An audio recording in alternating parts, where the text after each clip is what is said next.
En nombre del Padre, del Hijo y del Espíritu Santo. Hermanos, bienvenidos a una entrega más de la Liturgia de la Palabra. Hoy, martes 1 de febrero del año 2022, martes de la cuarta semana del tiempo ordinario. El color litúrgico es verde. Las lecturas corresponden al ciclo C. Las oraciones de la misa del tercer domingo del tiempo ordinario. La antífona de entrada, tomada del Salmo 95, versículos 1 y versículo 6. Canten al Señor un cántico nuevo, hombres de toda la tierra, canten al Señor. Hay brillo y esplendor en su presencia, y en su templo belleza y majestad. De la primera lectura, continuamos con el segundo libro de Samuel, capítulo 18, versículos 9 al 10, 14, versículos 24 al 25, versículos del 30 al capítulo 19, versículo 3. En aquellos días, después de haber sido derrotado por los hombres de David, Absalón su hijo se dio a la fuga. Iba montado en una mula, y al meterse la mula bajo las ramas de una frondosa encina, a Absalón se le atoró la cabeza entre las ramas y se quedó colgado en el aire, y la mula siguió corriendo. Uno de los soldados lo vio y le fue a avisar a Joab: acabo de ver a Absalón colgado de una encina. Joab se acercó a donde estaba Absalón, tomó 3 flechas en la mano y se las clavó en el corazón. Mientras tanto, David estaba en Jerusalén, sentado a la puerta de la ciudad. El centinela, instalado en el mirador que está encima de la puerta de la muralla, levantó la vista y vio que un hombre venía corriendo solo. Le gritó al rey para avisarle.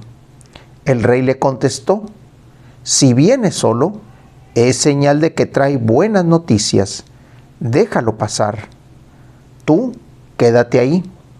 El centinela lo dejó pasar y permaneció en su puesto. El hombre que venía corriendo era un etíope.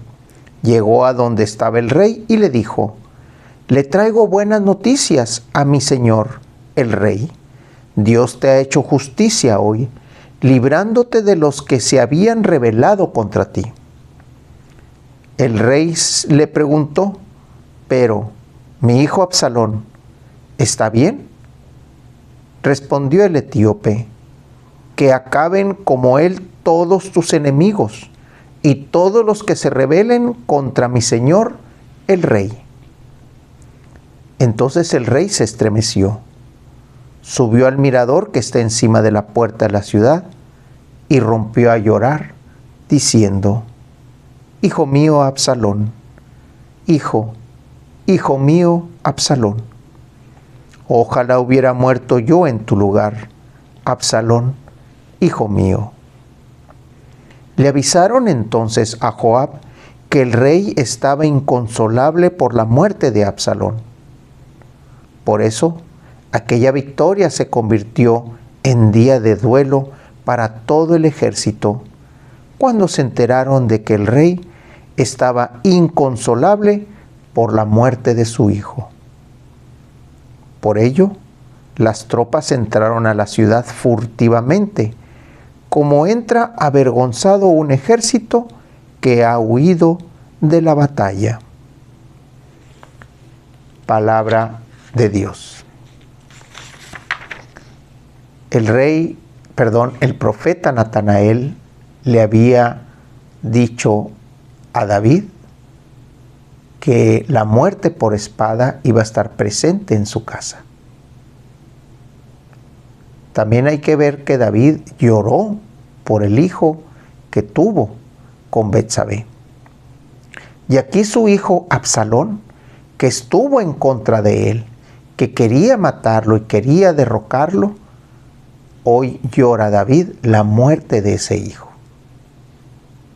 Las palabras de Natanael se siguen cumpliendo, a pesar del amor que pueda sentir o del amor que siente David para los suyos. Esta es la consecuencia de muchas de las cosas que hizo David en su juventud, en su pasado, y que de alguna manera Dios se las estuvo observando a través del profeta. Él llora inconsolable por su hijo, a pesar, como dijimos ahorita, que él lo estaba buscando para matarlo.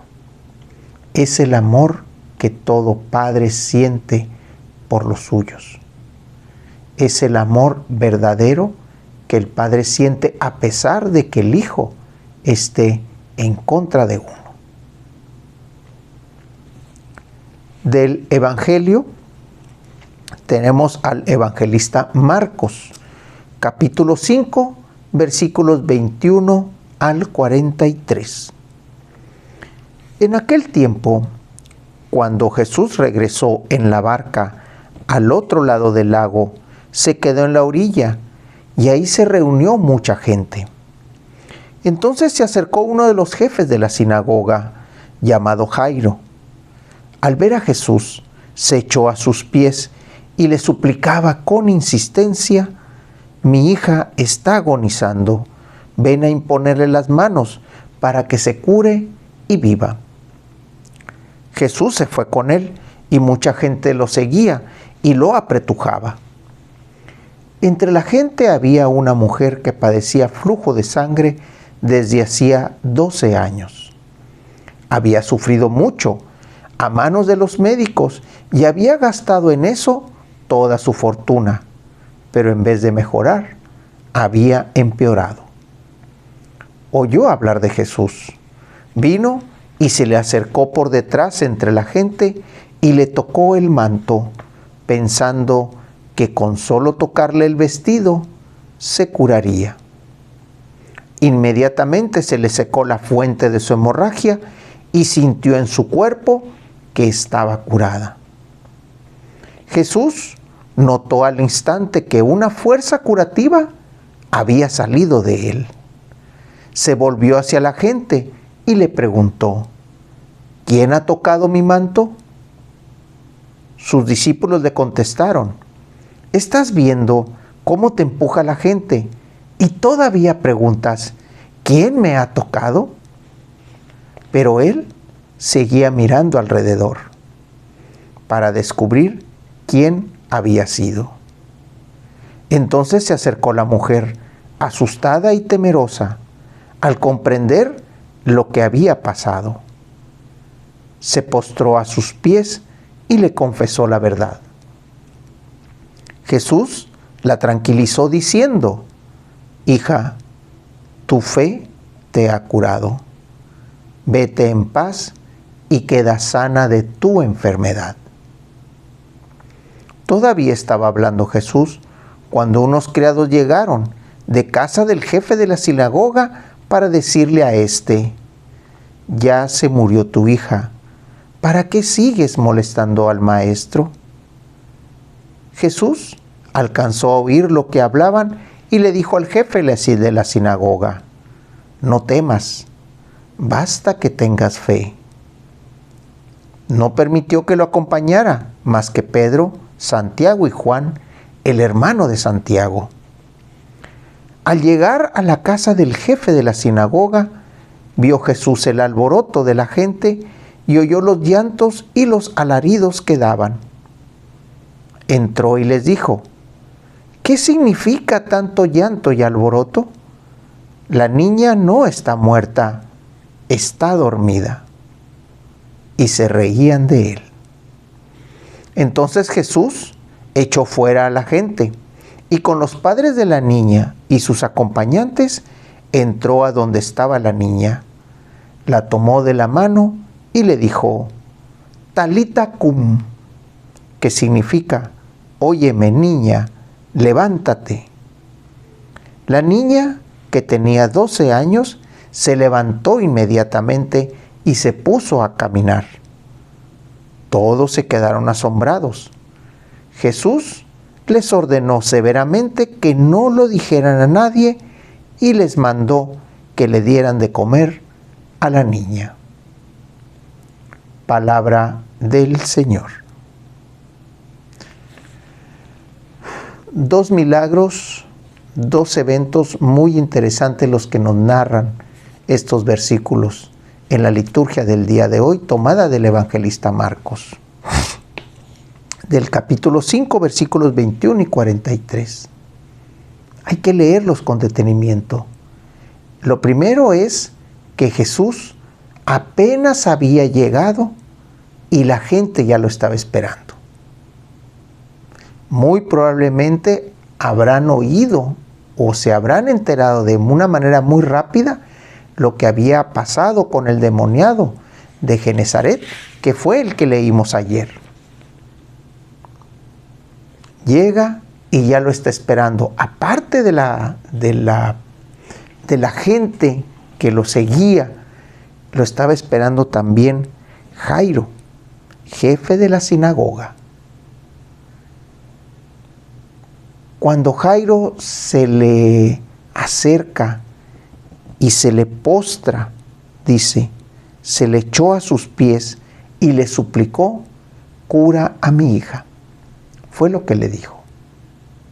Aquí vemos que aunque Jairo muy seguramente le haya hecho ofrecimiento a Dios, le haya hecho ofrecimiento de incienso, de limosna, haya hecho lo que fuera necesario a Dios, y vio que no era necesario, pensó inmediatamente en las palabras de Jesús y en los milagros que Jesús ya había hecho. Fue y le suplicó que le curara a la hija. Pero también vemos a esa otra mujer que también estaba muy enferma. La diferencia entre Jairo es que va y se le presenta en el sentido de que necesita decirle a Jesús qué es lo que tiene que hacer, curar a su hija. Mientras que la mujer que estaba enferma y tenía 12 años enferma y el cual había gastado prácticamente todo, llega y se le acerca de una manera furtiva, a escondidas, y pensando, creyendo que con solo tocar el manto quedaría sana, hace esa acción. Busca la manera de acercarse y de tocar el manto de Jesús. Tocar la punta del manto, aunque fuera solo eso. Jesús siente que una fuerza sale de su persona. Inmediatamente la busca. La mujer, ya al verse descubrida, llega y se le postra y le dice, Señor, me has sanado. Y Jesús le dice, tu fe te ha sanado. La fe que tenía esa mujer con el solo hecho de tocar el manto, de alguna manera complementa la idea de Jairo para estos versículos. Jairo va y se le presenta y pide la intercesión para su hija. Esta mujer llega furtiva y toca el manto de Jesús y le roba, de alguna manera, por así decirlo, le roba el milagro, por la fe que tiene esa persona en Jesús. ¿Qué es lo que pasa con Jairo? A Jairo se le muere su hija y los criados van y le dicen, ya no es necesario que molestes al maestro, ya no es necesario que venga a casa, puesto que la niña ha muerto. Jesús, al ver el amor del Padre, así como lo vimos con David y Absalón, al ver el amor del Padre y esa necesidad tan imperiosa que tiene de que vaya a verla, y esa fe que tiene en Jesús de ir a verla, a pesar de ser el jefe de la sinagoga, a pesar de ser un personaje público que se está presentando ante Jesús y lo está llevando a su casa, le dice Jesús, vamos, tu hija única y exclusivamente duerme. Tu hija está sana. Y efectivamente, la gente se reía al escuchar a Jesús decirle que la niña estaba dormida. Jairo mantiene su fe en Jesús y deja que Jesús, el Maestro, obre, haga lo que tenga que hacer. A la niña la levanta, la cura, la resucita y se la entrega a sus padres por la fe. Muy probablemente, si hubiera sido el otro caso, como la mujer que estaba enferma, le hubiera dicho a Jairo: tu fe ha salvado a tu hija. Eso es lo que podemos leer. Tu fe salvó a tu hija. Así hay que ser, hermanos. Hay que tener fe como la mujer enferma. Hay que tener fe como el padre que intercede por los hijos. Pero también hay que tener ese amor por los hijos, como ese llanto de David al verse desprendido de su hijo, a pesar de que su hijo lo perseguía. Hay que tener fe en el amor y hay que tener fe en Jesucristo. La oración colecta, el día de hoy, martes 1 de febrero del año 2022, martes de la cuarta semana del tiempo ordinario. El color litúrgico es verde. Las oraciones son del tercer domingo del tiempo ordinario y las lecturas corresponden al ciclo C. Dios Todopoderoso y Eterno, dirige nuestros pasos de manera que podamos agradarte en todo y así merezcamos, en nombre de tu Hijo amado, abundar en toda clase de obras buenas. Por nuestro Señor Jesucristo, tu Hijo, que vive y reina y es un solo Dios en unidad con el Espíritu Santo, por los siglos de los siglos. En nombre del Padre, del Hijo y del Espíritu Santo. Hermanos, Dios los bendiga.